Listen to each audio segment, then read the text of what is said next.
One more evening and one more day in life. Interesting. This life is very enigmatic. I think I got to understand everything I wanted. I went to places I desired. I met with people I liked. This world, the people, amazing. There is still so much to learn in life. Anyway, I will do that. But one thing is still elusive. I have been searching and searching, but still no luck. This understanding of God has not been fulfilling. I have gone through so many books. Is it that God is so complicated that I can't understand? Or is it that my mind is so complicated that I am not able to comprehend a simple God? I thought I will once get a glimpse of Him. Whatever the Holy Scriptures, books of all religions and faiths, I have studied, one common thing I find is God is a form of light.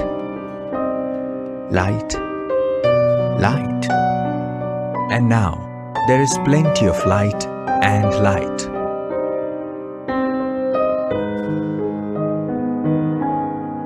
Oh yeah, those papers he gave long ago, will I get something in it? Okay, let me take it up. This might take hours for me to go through. No. Honestly, I need to devote some more time for understanding God and for my own sake.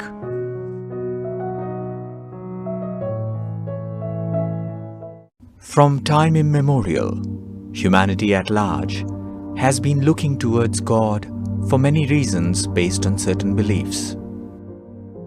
Praying, worshipping, pleading, requesting, thanking, offering, surrendering, meditating. These are several ways through which people express their profound faith and love for God and make sincere efforts to reach out to Him. Be it for a ray of hope when desperate, for protecting near and dear ones in times of distress, for seeking strength to face dire and critical situations, asking for the well-being of the humanity, or for fulfilling their wishes. God is often the last, but the most important being remembered. For intense believers, He is not just a supreme being, He is everything, especially in times of crisis. He is the Savior, the Liberator, the troubleshooter, unseen helping hand, the hand that soothes and relieves many pains. They feel that they have every natural right over Him, irrespective of how they would have considered God before. God is held liable if ever in their opinion He did not come to their help. They believe God is obliged to fulfill all their heartfelt pleas for painful tasks. There are a few who have cried, wept, and shed precious tears of love in search for God. For them, God is the most beloved. They have serious issues and sweet complaints lined up against Him. That He never appeared before them whenever they called out to Him, or longed to see Him with their physical eyes, is one such serious complaint. To the learned scholars and pundits, God is a topic of serious discussions, subject of deep conversations, the source of evolution of different philosophies, faiths, theories, rituals and religious practices. With their scholarly knowledge and experiences accumulated over their rigorous study in the field of philosophy and theism, they give explanations of God, His identity, and methods to attain Him in innumerable ways. People have also made God a guest. They would call out for His help whenever required and relegate Him to oblivion for an indefinite period of time after their wishes are fulfilled. In times of happiness, He is conveniently forgotten. However, in times of distress, God is taken for granted to be their natural troubleshooter. They feel He should somehow understand their situation and expect Him to shower His grace upon them to get rid of their problems. In other words, He should create miracles as and when needed. God is praised for bestowing peace, happiness, and abundance. He is also blamed, thinking that He is responsible for their sorrow. The interesting point is, before undertaking a work that would have brought them sorrow, His permission or opinion was never sought for. But when something goes wrong, they have the audacity to accuse God as to why He was not kind to them.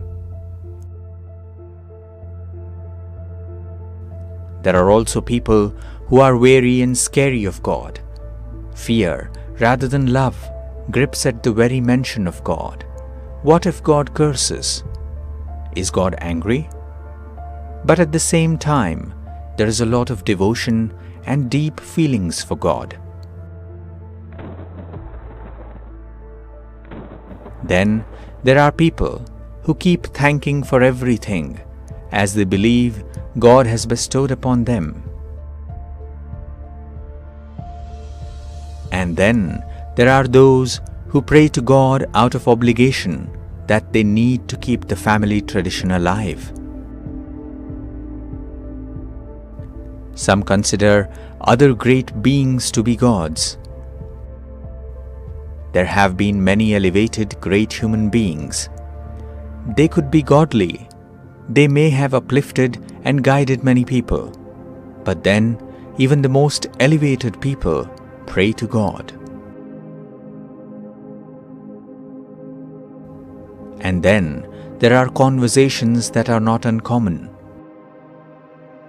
They include conversations like, if God exists, show Him. If God is kind, let Him solve my problems. If He is merciful, people on earth should not undergo sorrow in the world. Why God does not prevent untoward incidents?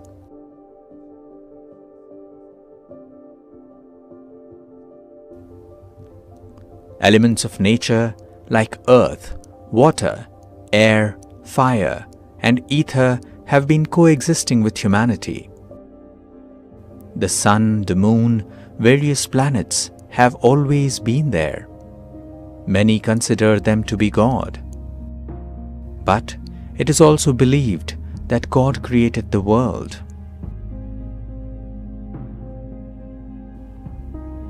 On one hand, God is considered to be present in everything and everywhere.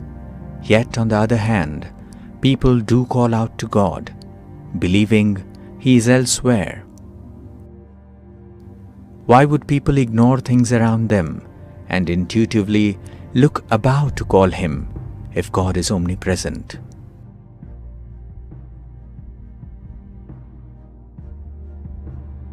There are also people who don't believe the very existence of God. They think God is a non-existing entity. For them, God is a thing of fiction or imagination. Then, there are also people who do not consider God to exist. However, they do believe in the presence of some sort of supernatural power.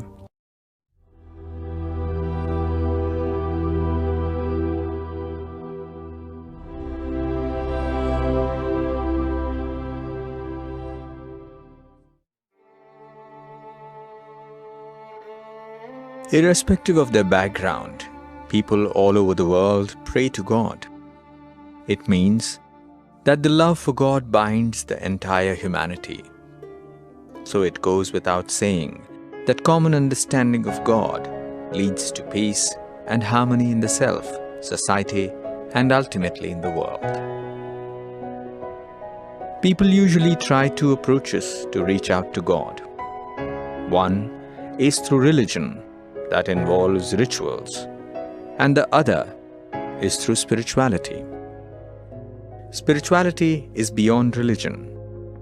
It answers the spiritual significance of religious practices. There are many opinions of God and many beliefs about Him. It is interesting to note that a person's own belief and understanding of God itself changes from time to time, based on their transitions in experiences, perceptions, influence of other people, and circumstances. A question I have to answer myself and decide upon is whether personal opinions decide the existence or non-existence of God. Is it that God exists just because I believe He exists, or that He does not exist because I believe He does not exist? One has to seriously ask oneself if the change of opinion on God results in the change of attributes of God Himself. Whether I do want reality, or am I just content in believing my own assumptions, creating impressions, formulating theories based on various works, past experiences, literature on God, or general opinion of people around? I need to ask myself as to what extent can I rely on somebody else's opinion to form my own opinion, whether God is personally dear to me, or is He just among the many I have read about, whether I want to have a firm relationship with God, or am I content with just having an elementary knowledge of Him.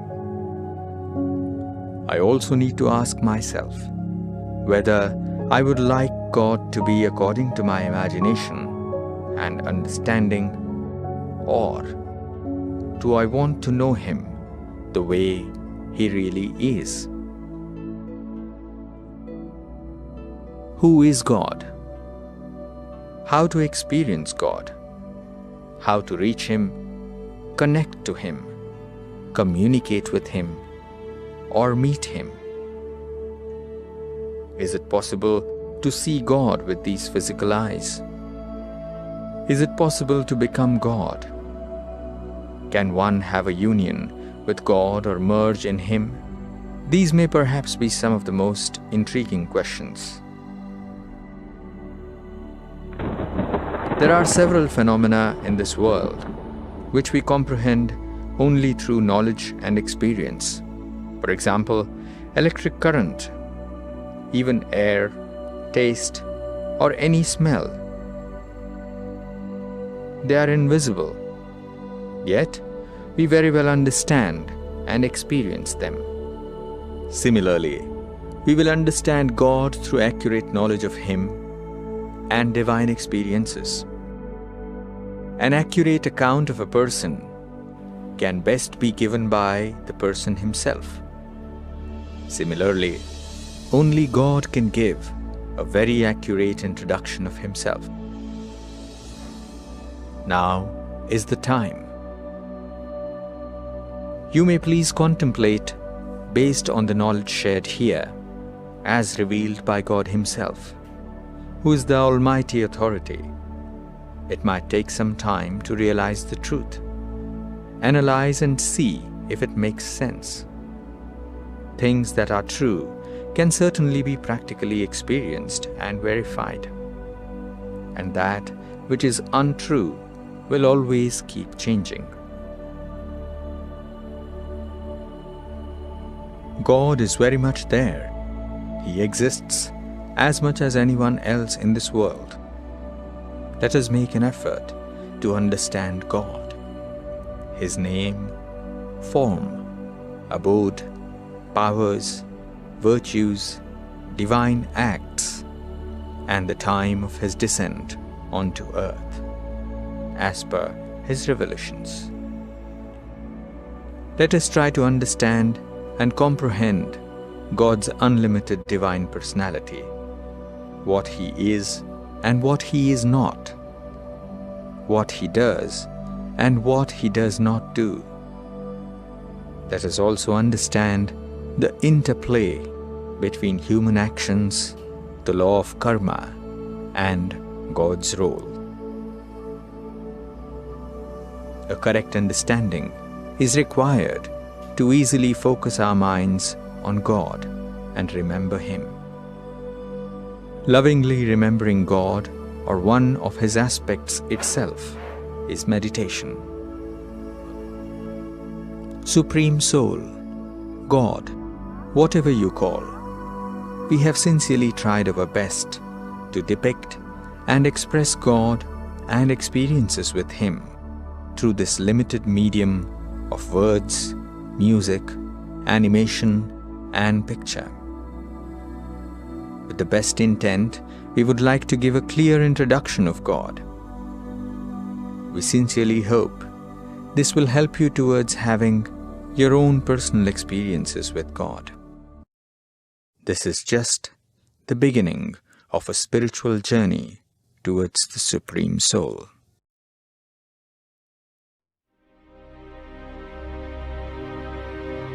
God's name and form. Let's make an effort to understand God's name and form. God is a subtle point of divine light and might.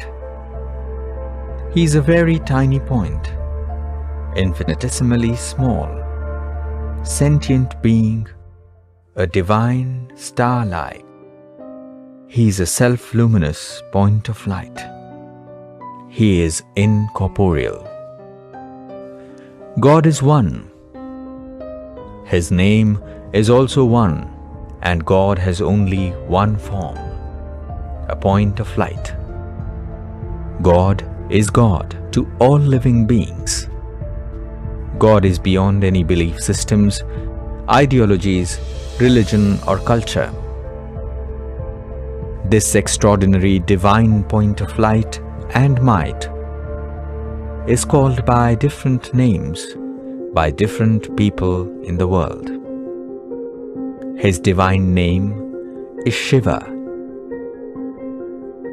The literal meaning of the word Shiva is benefactor or benevolent in Sanskrit. God is the one who uplifts all souls in the world. Only God's name is based on His divine acts and virtues. His name denotes His divine attributes and actions.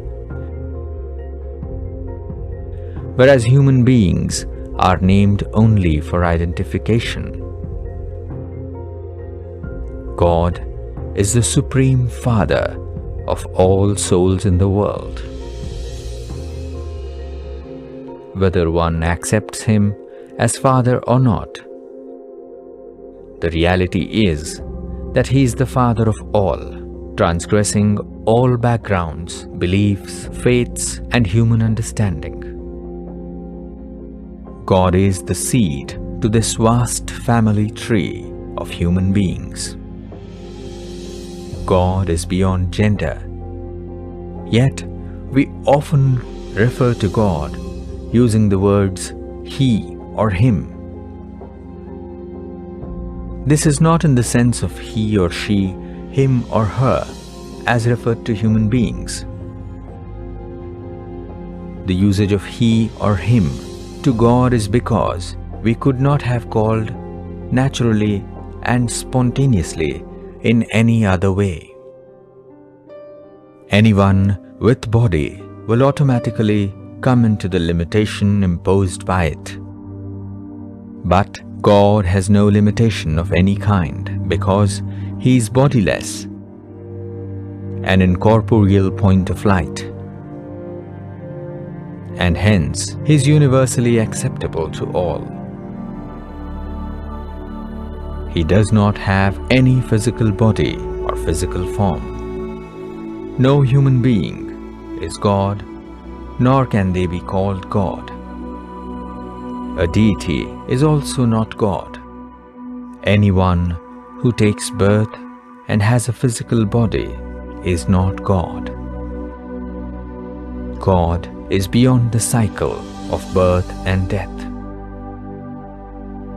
Whereas God is the Father, all souls are His children.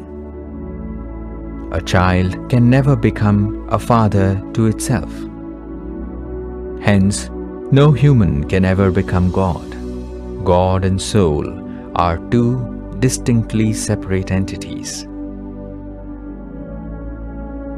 God is the highest. He is the father, mother to all. He has no parents.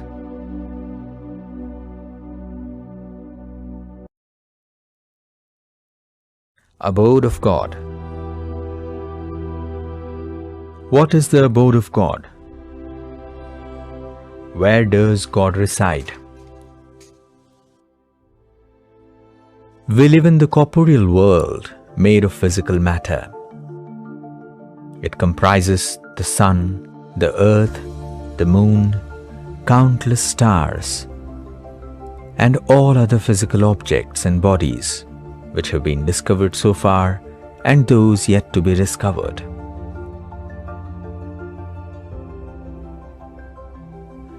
Beyond the physical world is the world of silence, called Param Dham. It is the limitless, infinite expanse of glowing red light that pervades the rest of the cosmos. This world is beyond time and space, meaning physical measurements of time, distance, mass, or weight do not apply to this world. It is a world of absolute peace and silence. It is in this world that God resides. This is the abode of God.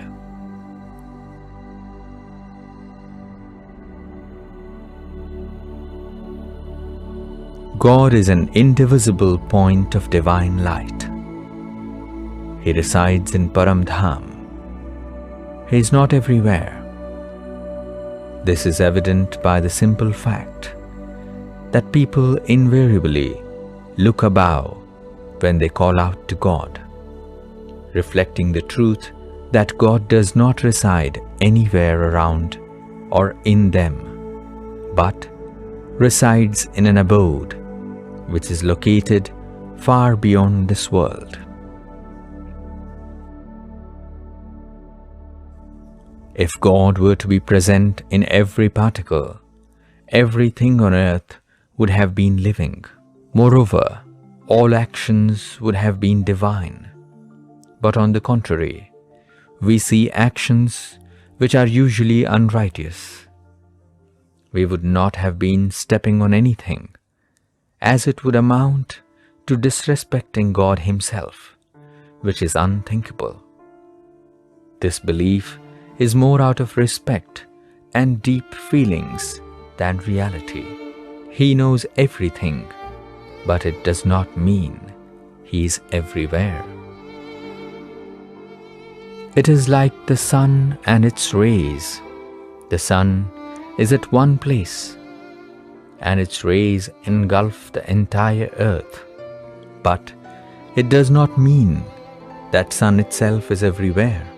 However, only those people who come out in the open receive sunlight. Those in the shadow cannot get direct sunlight. Yet, they can experience the warmth of the day as well as the fact that it is daylight. Similarly, God is at one place, Param Dham. His vibrations of divine light and might, knowledge and wisdom, love, peace, happiness and purity is continuously emanating from Him and reaching out to our entire world. However, only those who are tuned to Him or unconditionally love Him not only receive it all, but also experience His powers and virtues. The experience is to the extent He is remembered and loved. The divine attributes of God. We will now discuss about the divine attributes of God. As we discuss, we will make efforts to absorb them. God is the ocean and source of all virtues.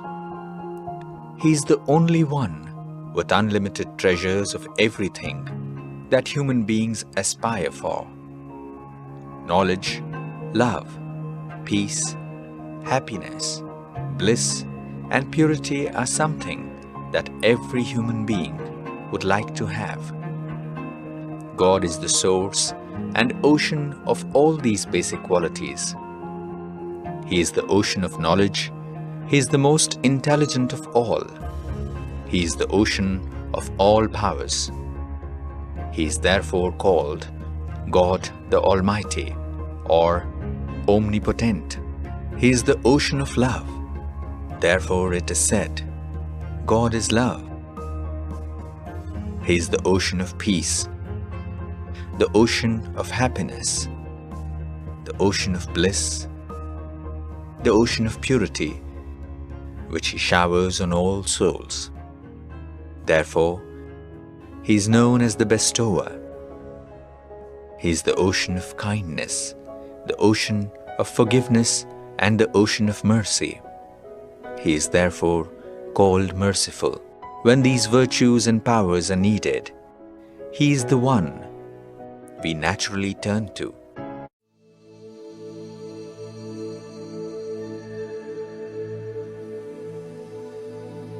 The power of love.